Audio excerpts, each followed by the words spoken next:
बात है 2008 की। इंडिया में कर्नाटका स्टेट में बेंगलोर के आसपास कुछ महिलाओं की लगातार लाशें मिल रही थी, जिनकी बॉडीज पे ना तो मारपीट का निशान था, ना किसी चोट का, ना चाकू का और ना ही गला दबाने के कोई निशान थे। लेकिन इन सब की मौत के पीछे सिर्फ एक चीज कॉमन थी, साइनाइड, एक सबसे खतरनाक जहर। साल पे साल बीतते गए और बेंगलोर के आसपास अलग अलग जगहों से ऐसी अलग अलग कंप्लेंट्स आती गईं। लेकिन क्योंकि ये कंप्लेंट्स किसी एक पुलिस स्टेशन के एरिया से नहीं आ रही थी, तो इन केसेस को आपस में जोड़कर नहीं देखा गया 2008 तक। 2008 में पुलिस के पास एक रेणुका नाम की औरत की मिसिंग कंप्लेन आती है। रिपोर्ट लिखवाने वाला रेणुका का पति था, जो अब तक दुबई रहा करता था, लेकिन पत्नी के अचानक गायब हो जाने की वजह से दुबई से भारत आया और भारत आकर उसने अपनी पत्नी रेणुका की मिसिंग रिपोर्ट दर्ज करवाई। पुलिस रेणुका के केस में अपने हिसाब से जांच कर ही रही थी, लेकिन साइड बाय साइड रेणुका का पति भी अपने लेवल पर इन्वेस्टिगेट कर रहा था। थोड़े दिनों बाद रेणुका के पति को पता चलता है कि गायब होने से पहले रेणुका एक औरत के साथ देखी गई थी, जिसका नाम है केम्पम्मा।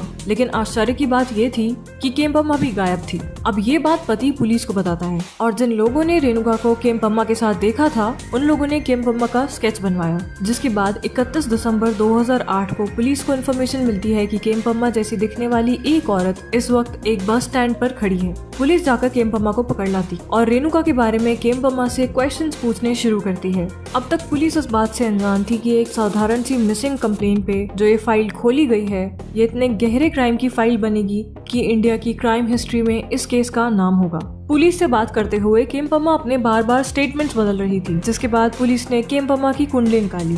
पुलिस को पता चला कि ये बेपढ़ी लिखी औरत कर्नाटका के कग्गालीपुरा की है, जहां फैमिली के नाम पर इसका पति, जो कि दर्जी है, अपने 3 बच्चों के साथ रहता है। केम्पम्मा एक गरीब परिवार से आती थी, लेकिन उसकी ख्वाहिशें उससे बहुत ज्यादा थी। उसका पति टेलर था, लेकिन केम्पम्मा को तो चस्का चढ़ा था अमीर होने का, इसीलिए अक्सर उसकी अपने पति से खटपट रहती थी। एक बार अमीर बनने के चक्कर में केम्पम्मा ने अपने पति की सारी सेविंग्स चिट फंड्स में लगा दी, लेकिन जल्द ही सारे पैसे डूब गए। जिसके बाद केम्पम्मा और उसके पति में अक्सर लड़ाई रहती थी। लगातार लड़ाइयों के बाद अपना हंसता खेलता परिवार छोड़कर केम्पम्मा कग्गालीपुरा से बैंगलोर आ गई, अपने अमीर होने के सपने पूरे करने। बैंगलोर आने के बाद केम्पम्मा ने घरों में काम करना शुरू कर दिया एज अ मेड, और जान पहचान बढ़ाते बढ़ाते उसकी एंट्री होती है एक ज्वेलरी शॉप में। अब केम्पम्मा सोने और सोनारों के बीच में काम करने लगी थी, और इसी सोने की चमक में केम्पम्मा को अपने सपने पूरे होते दिखने लगे। अब केम्पम्मा की जिंदगी में सिर्फ 3 चीजें बची थी, उसका लालच, दुकान में भरा सोना और इम्पेशंस।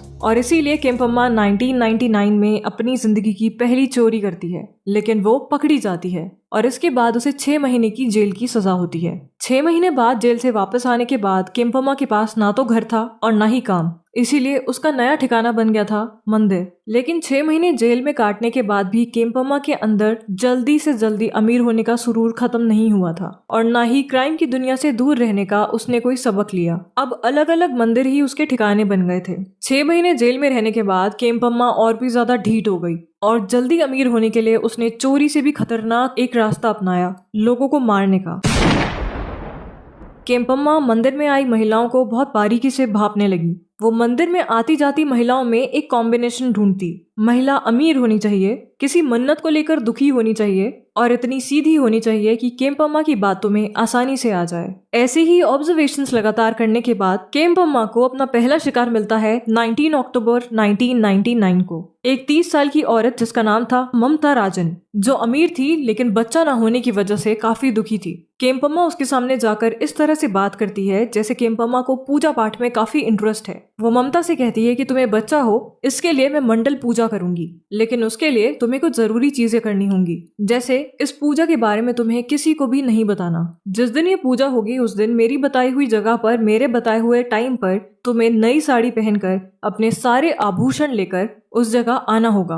ममता ऐसा ही करती है। पूजा वाले दिन केम्पम्मा ममता को एक सुनसान जगह बुलाती है और वहां मंडल पूजा का ढोंग करती है। ममता नई साड़ी पहनकर और सारे आभूषण पहनकर अपने बच्चे के लिए मुराद पूरी करने केम्पम्मा की बताई हुई जगह पर पहुंच जाती है। इस फेक मंडल पूजा के दौरान केम्पम्मा ममता को जल पीने के लिए देती है, और उस जल में होता है पोटेशियम साइनाइड, जिसको पीते ही ममता मर जाती है और केम्पम्मा ममता के सारे आभूषण लेकर वहां से चंपत हो जाती है। ये हत्या करने के बाद भी केम्पम्मा रुकी नहीं अब केम्पम्मा ने इस तरह से खून करने को अपना एक तरीका बना लिया था और अपने हर शिकार के बाद केम्पम्मा अपना नाम चेंज कर लेती थी। लेकिन अब सवाल आता है कि एक अनपढ़ औरत को पोटेशियम साइनाइड मिला कहां से और इसकी जानकारी कैसे हुई। केम्पम्मा सुनारों की दुकान पर काम करती थी और साइनाइड के बारे में उसे वहीं पर पता चला। साइनाइड ज्वेलरी मेकिंग में और बहुत सारी फैक्ट्रीज में काम आता है और इन फैक्ट्रीज या ज्वेलरी शॉप पर काम करने वाले वर्कर्स को इस जहर के बारे में बताया जाता है, जिससे वो लोग काम करते टाइम इस जहर से थोड़ा बच कर रहें।